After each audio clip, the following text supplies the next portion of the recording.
E agora nós vamos tratar da variação em função dos diferentes níveis linguísticos em que ela ocorre. Temos a variação lexical, variação fonológica, variação morfofonológica, variação sintática e a variação discursiva. A variação lexical apresenta fenômenos bastante perceptíveis e muitas vezes até divertidos de serem observados. É certo que quando se fala em variação linguística, os exemplos que costumam vir primeiramente à mente dizem respeito ao nível do léxico, ou seja, das palavras que compõem uma dada língua, quase sempre associados à variação regional. Mas há também usos variados conforme a situação, mais formal ou menos formal. Então, há uma referência aqui também à variação estilística. A coleta de dados para a formação de atlas linguísticos é feita em geral a partir de respostas a questionários. Por exemplo, os questionários semântico-lexicais, compostos de perguntas distribuídas em campos semânticos diferentes. A divisão desses questionários em campos semânticos é uma tentativa de captar a diversidade lexical de cada microrregião dos estados do Brasil, tendo em vista fatores históricos de colonização e particularidades relativas aos diversos campos da atividade humana, como a economia, a política, o trabalho, a cultura. O que a análise da distribuição geográfica de formas lexicais tem permitido é a delimitação de áreas lexicais, ou seja, de zonas de um território que se caracterizam por apresentarem vocábulos que não ocorrem em outras áreas. As áreas lexicais não são delimitadas por fronteiras fixas e imutáveis. Elas se sobrepõem na medida em que os diferentes falares vão se interseccionando. Vejamos agora outro nível linguístico, o fonológico. Vários estudos sociolinguísticos atestam variação fonológica em diversos fenômenos do português brasileiro.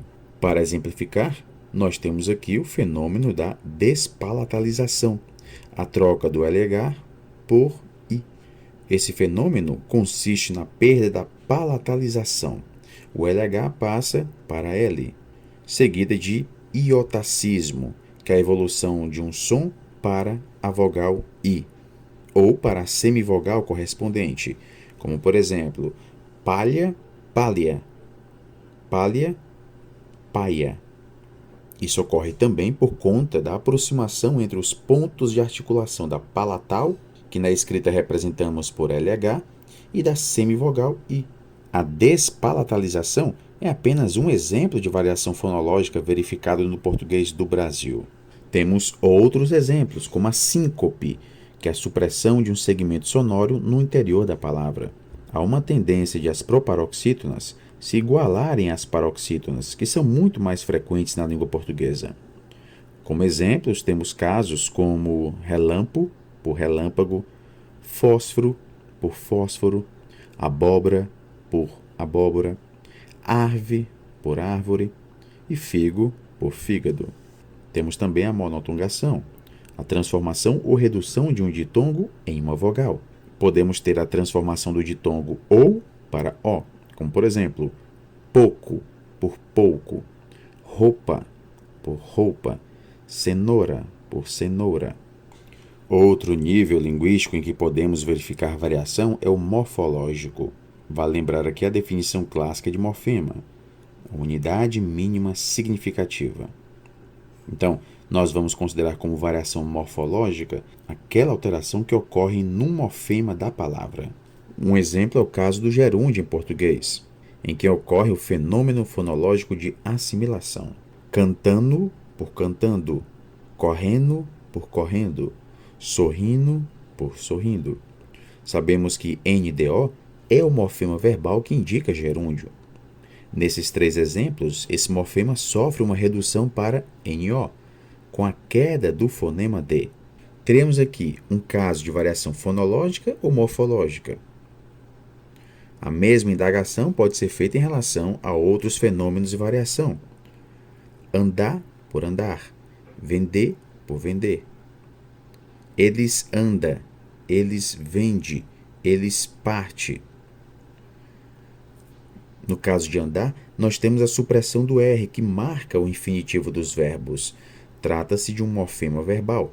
Nesse caso, temos claramente a falta do morfema de infinitivo nas realizações andar, vender, partir. Podemos concluir que há uma coincidência. R representa um fonema e também um morfema.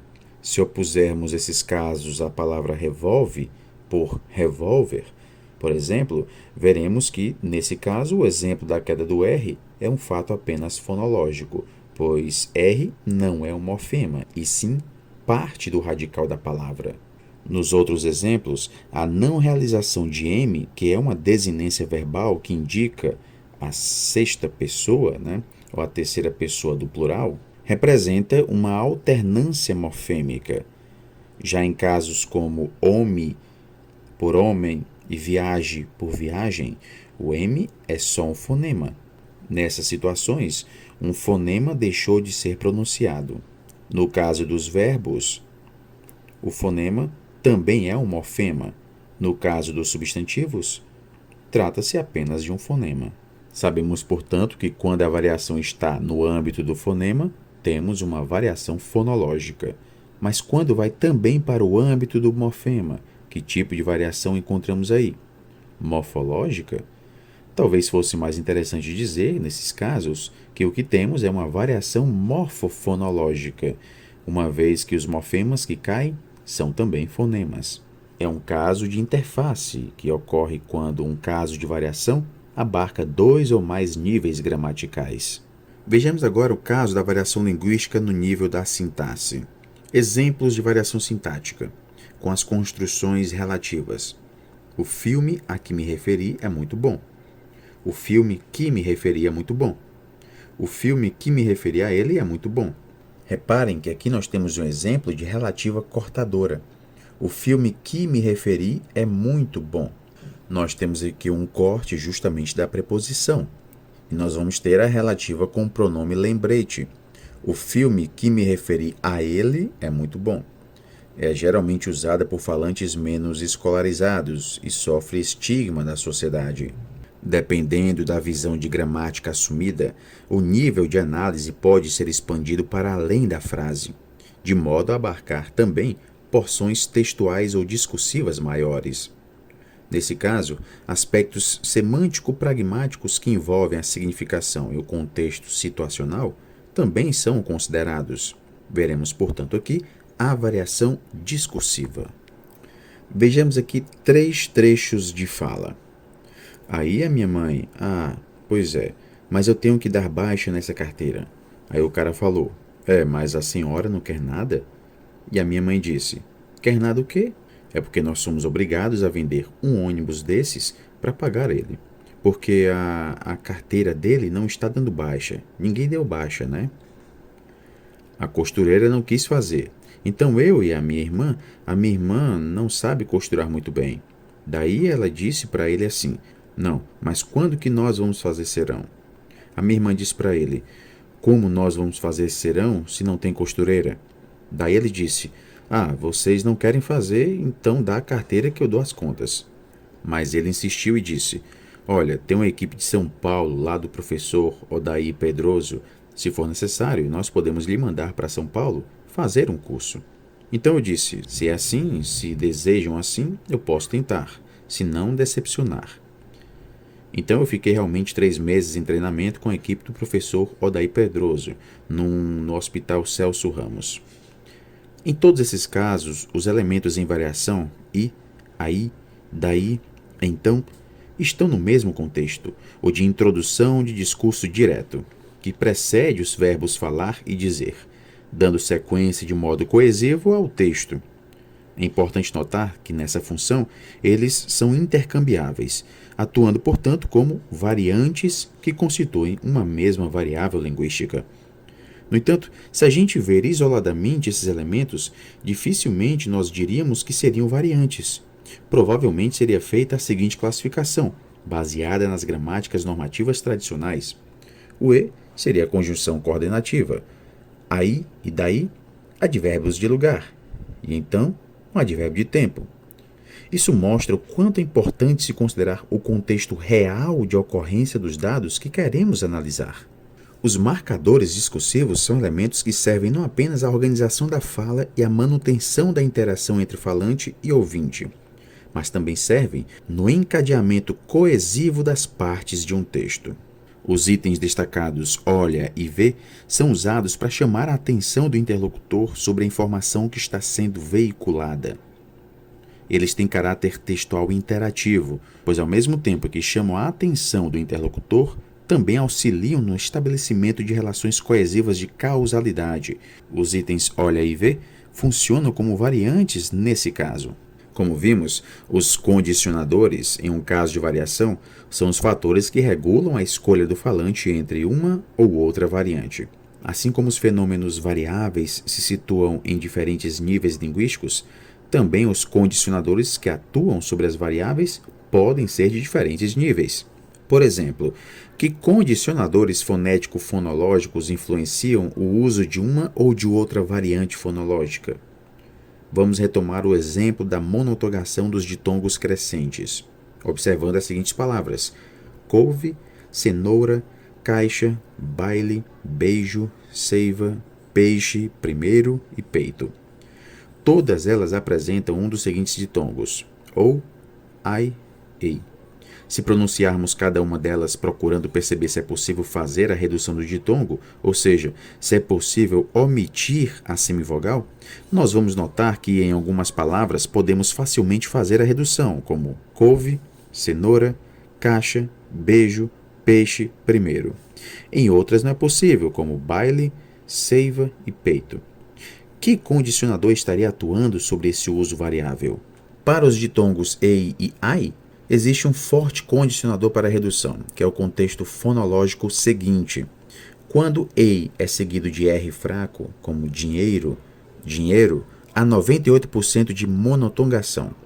Quando ei e ai são seguidos de consoante palatal surda, como sh, ou sonora, como j, o percentual de monotongação na fala é de 66%, como peixe, peixe, beijo, beijo, caixa, caixa.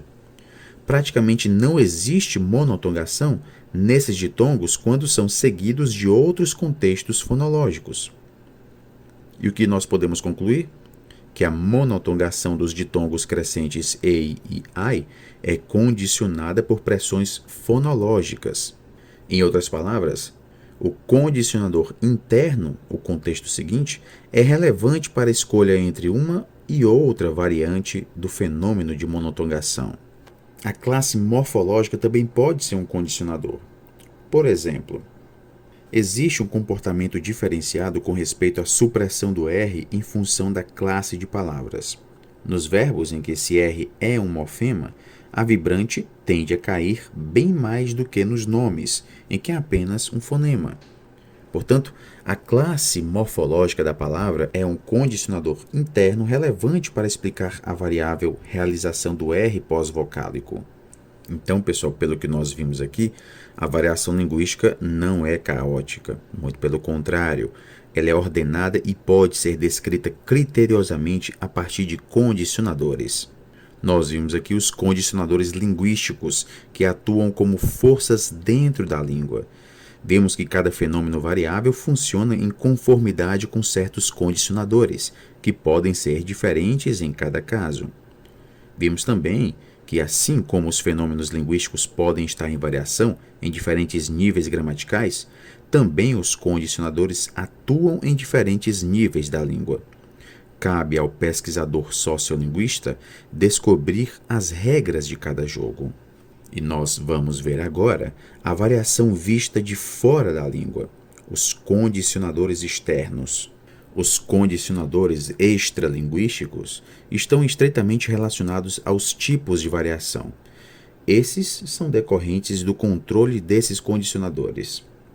Para a sociolinguística, os fatores extralinguísticos são tão importantes quanto os linguísticos. Iniciemos aqui com a variação regional, também conhecida por variação geográfica ou variação diatópica. É responsável por podermos identificar, às vezes com bastante precisão, a origem de uma pessoa pelo modo como ela fala. Através da língua é possível saber que um falante é gaúcho, mineiro, baiano, por exemplo, Mas o que exatamente nos permite fazer essa distinção?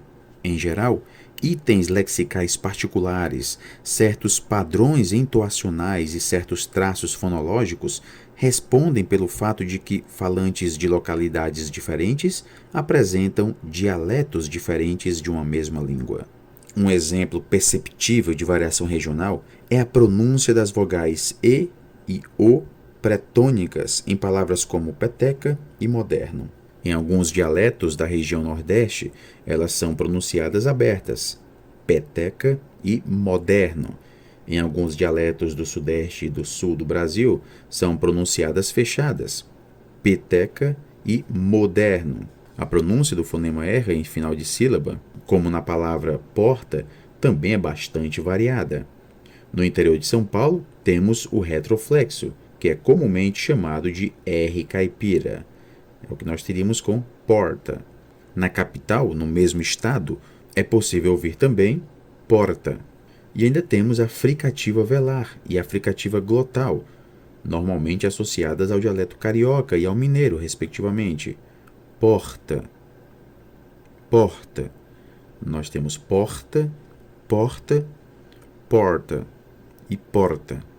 Estudos geolinguísticos são uma rica fonte de dados para o exame da variação regional. Da mesma forma que a fala pode carregar marcas de diferentes regiões, também pode refletir diferentes características sociais dos falantes. A essa propriedade, nós temos o nome de variação social ou variação diastrática. Os principais condicionadores sociais que usualmente são correlacionados à variação linguística são o grau de escolaridade, o nível socioeconômico, o sexo, gênero e a faixa etária. No que diz respeito ao grau de escolaridade, por terem contato maior com a cultura letrada e com o uso das variedades cultas da língua, supõe-se que, em geral, falantes altamente escolarizados dificilmente produzirão formas como nós vai ou a gente vamos, que são típicas de falantes pouco ou não escolarizados. É mais provável que eles falem nós vamos e a gente vai. No que diz respeito ao nível socioeconômico, temos aqui um condicionador muito estudado nos trabalhos de Labov e seu grupo de pesquisa sobre o inglês nova-iorquino. Os seus resultados apontam que o grupo social menos privilegiado favorece o uso de variantes não padrão da língua, enquanto os mais privilegiados optam pela variação padrão. Mas essa constatação, em geral, é também correlacionada com a ocupação dos falantes e com uma diferenciação estilística. Labov buscou investigar a variável presença e ausência de R em posição pós-vocálica no inglês, como em car, card, for, forth, em 3 lojas de departamento da cidade de Nova York, classificadas de acordo com a sua localização geográfica, status dos jornais em que fazem seus anúncios, listas de preços de mercadorias, espaço físico da escola, seu prestígio e condições de trabalho dos funcionários. Seu objetivo era verificar se o uso de R se mostrava um diferenciador social na fala da cidade de Nova York e se eventos de fala rápidos e anônimos podiam ser usados como base para um estudo sistemático da linguagem. Labov perguntava aos seus informantes, os funcionários do local, onde ficava determinada seção da loja, a fim de obter como resposta a expressão fourth floor, em 2 momentos, como resposta casual, a primeira resposta do informante, e resposta enfática, a segunda resposta do informante, que ao perceber que não havia sido compreendido, pronuncia a expressão fourth floor mais cuidadosamente. Os resultados quanto ao uso do R dispõem os funcionários numa ordem idêntica à gerada pelo nível socioeconômico das 3 lojas. Quanto mais alto o nível socioeconômico da loja, ou seja, dos clientes que frequentam a loja, mais se observa o uso do R. E quanto mais baixo o nível, menos se observa esse uso. Labov verificou assim a correlação entre um fenômeno linguístico e o nível socioeconômico dos falantes. A presença do R era a variante nova e de prestígio do nova-iorquino, e a variante conservadora e estigmatizada era a ausência do R.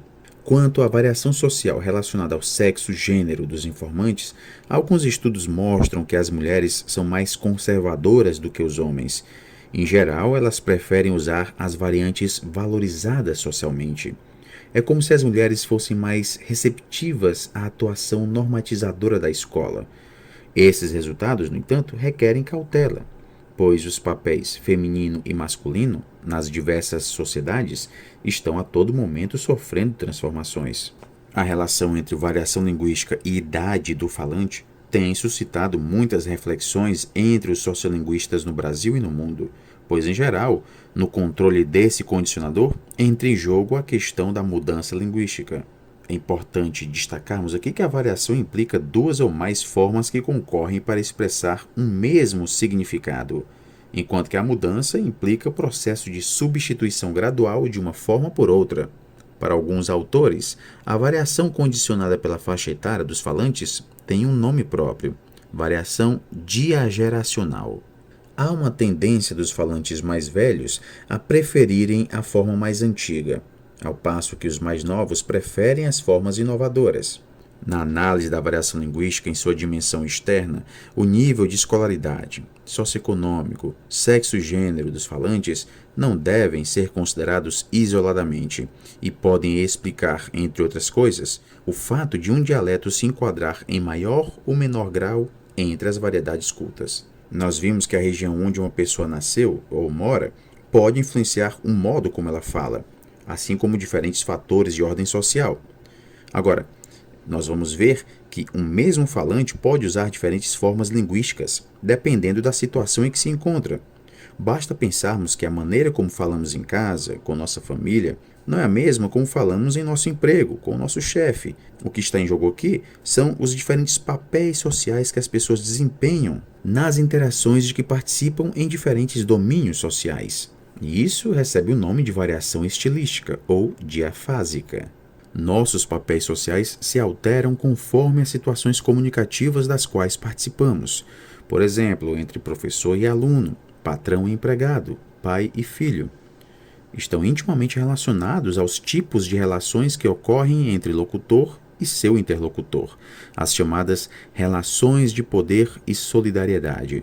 A variação estilística decorre da adequação que os interlocutores fazem de sua fala ao contexto geral em que ocorre a comunicação.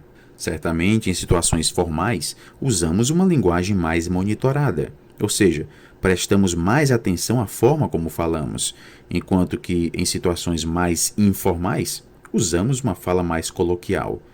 Essas duas linguagens são chamadas respectivamente de registro formal e registro informal.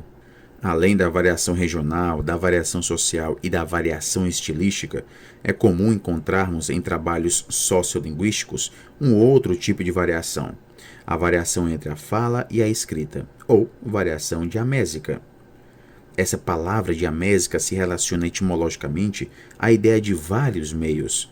No contexto da sociolinguística, os meios ou os códigos a que nos referimos são a fala e a escrita. É importante notar que este é um tipo de variação linguística um tanto diferente daqueles que nós vimos até agora, pois abrange características de dois códigos distintos, enquanto que os outros tipos dizem respeito a fenômenos que se manifestam no mesmo código, geralmente o da fala. Para estudar a variação diamésica é necessário entender que existem diferenças entre o meio falado e o meio escrito. É importante observar que os condicionadores externos são controlados conjuntamente numa pesquisa sociolinguística e que os resultados mais interessantes são aqueles em que podemos perceber várias forças atuando juntas. O fato de apresentarmos um ou outro condicionador externo como sendo relevante em determinado estudo não quer dizer que o pesquisador não tenha investigado a interação desse condicionador com outros condicionadores.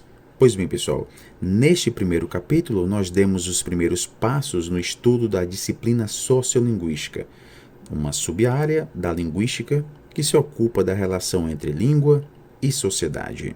E nós finalizamos aqui esta aula. Bons estudos a todos e até a próxima.